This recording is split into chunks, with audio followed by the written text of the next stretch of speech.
दोस्तों नमस्कार, मेरा नाम प्रशांत है और आप देखना शुरू कर चुके हैं खुद रंग। पहले आप लोग प्रधानमंत्री के भाषण का ये वाला हिस्सा सुनिए, उसके बाद आगे बात करेंगे। आपको गांधी परिवार के बेटे बेटी का विकास करना हो तो फिर कांग्रेस को वोट दीजिए। आपको मुलायम सिंह जी के बेटे का भला करना है तो फिर समाजवादी पार्टी को वोट दीजिए। अगर आप लालू परिवार के बेटे बेटियों को उनका भला करना चाहते हो तो आरजेडी को वोट दीजिए। आपको शरद पवार जी की बेटी का भला करना हो तो आप एनसीपी को वोट दीजिए। आपको अब्दुल्ला परिवार के बेटे का भला करना हो तो आप नेशनल कॉन्फ्रेंस को वोट दीजिए। आपको करुणानिधि जी के बेटे बेटियों पोते पोतियों का भला करना हो तो डीएमके को वोट दीजिए। आपको के चंद्रशेखर राव की बेटी का भला करना हो तो आप बीआरएस को वोट दीजिए। लेकिन मेरी बात ध्यान से सुनिएगा। अगर आपको अपने बेटे का, अपनी बेटी का, अपने पोते का, अपनी पोती का, अपने नाते का, अपनी नाती का, अगर आपको अपने परिवार के बच्चों का भला करना है तो आप वोट भाजपा को दीजिए। नेता व्यक्ति वहीं खुलकर बोलता है जहां उसे लगता है कि उसके सामने सवाल नहीं फेंके जा सकते, वरना अगर सवाल पूछे जाते तो शिवराज के दोनों लड़कों पर भी सवाल होता, राजनाथ सिंह के लड़कों पर भी सवाल होता, अमित शाह के लड़के पर भी सवाल होता, प्रेम कुमार धूमल के भी लड़के अनुराग ठाकुर पर सवाल होता, कल्याण सिंह के लड़कों पर सवाल होता और वसुंधरा राजे के भी लड़के पर सवाल होता। क्योंकि बौखलाहट में जिस परिवारवाद की बात प्रधानमंत्री नरेंद्र मोदी भोपाल में मंच से कर गए, उस परिवारवाद का समंदर इस वक्त तो भारतीय जनता पार्टी खुद है। अब बात प्रधानमंत्री मोदी के बौखलाहट के कारण की, ध्यान से सुनिएगा आप लोग। नरेंद्र मोदी सरकार के 9 साल पूरे हो गए, लेकिन यकीन मानिए इन 9 सालों में आपने मोदी को इस तरह से अपना आपा खोते हुए कभी नहीं देखा होगा। बीते 9 साल से प्रधानमंत्री नरेंद्र मोदी पहली बार मंच से इतने आक्रामक दिखे।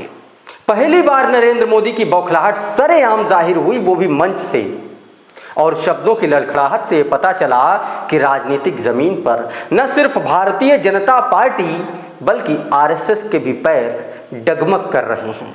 क्योंकि नरेंद्र मोदी के इस भाषण से आप ये समझ जाएंगे कि चुनाव से पहले किस तरह की भाषा शैली, इस तरह का सीधा हमला भाजपा की कमजोर सियासी नब्ज का ही उदाहरण हो सकता है। प्रधानमंत्री मोदी जिस कार्यक्रम में इस तरह की बौखलाहट वाला भाषण दे रहे थे, दरअसल वो होना चाहिए था मध्य प्रदेश के विधानसभा चुनाव पर केंद्रित। लेकिन प्रधानमंत्री का पूरा भाषण, सारे हमले 2024 के लोकसभा चुनाव के इर्द गिर्द होते रहे, उसी को समर्पित हो गए।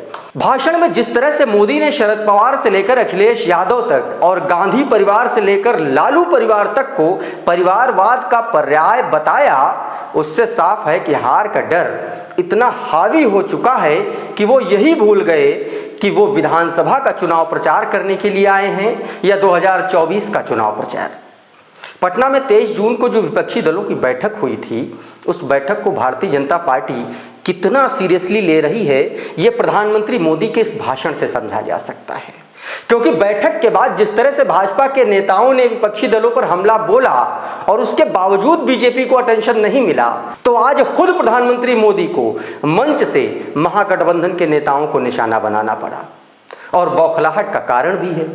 कारण है अलग अलग राज्यों में भारतीय जनता पार्टी की खिसकती हुई सियासी जमीन और उसके सर्वे में कम होती लोकसभा की सीटें। क्योंकि महाराष्ट्र में हालात खस्ता हैं, पुराने गठबंधन के साथी उद्धव ठाकरे अब महागठबंधन के साथ खड़े हैं। बिहार में जिन नीतीश कुमार के साथ भाजपा ने 2019 में 40 में से 33 सीटें जीती थी, वो नीतीश कुमार आज की तारीख में 2024 के लिए महागठबंधन की अगुवाई कर रहे हैं। दक्षिण भारत से भारतीय जनता पार्टी पहले ही साफ हो चुकी है और मध्य प्रदेश में शिवराज सिंह चौहान के खिलाफ जबरदस्त एंटी इनकम्बेंसी है। छत्तीसगढ़ में कांग्रेस पहले से मजबूत है। अब मोदी की बौखलाहट के सिर्फ दो कारण हो सकते हैं दोस्तों।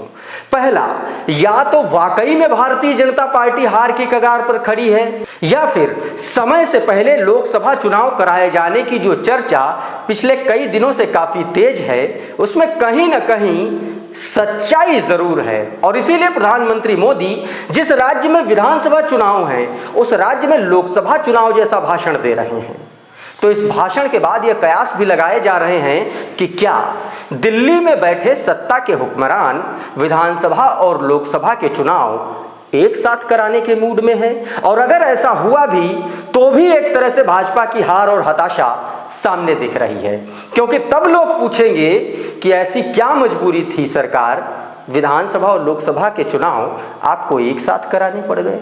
ये वीडियो अगर आपको अच्छा लगा तो उसको लाइक कर दीजिए, दूसरों को भी शेयर कर दीजिए, चैनल को सब्सक्राइब कर लीजिए, और अगर ये वीडियो आप हमारे फेसबुक पेज पर देख रहे हैं तो हमें फॉलो कर लीजिए। बहुत बहुत धन्यवाद।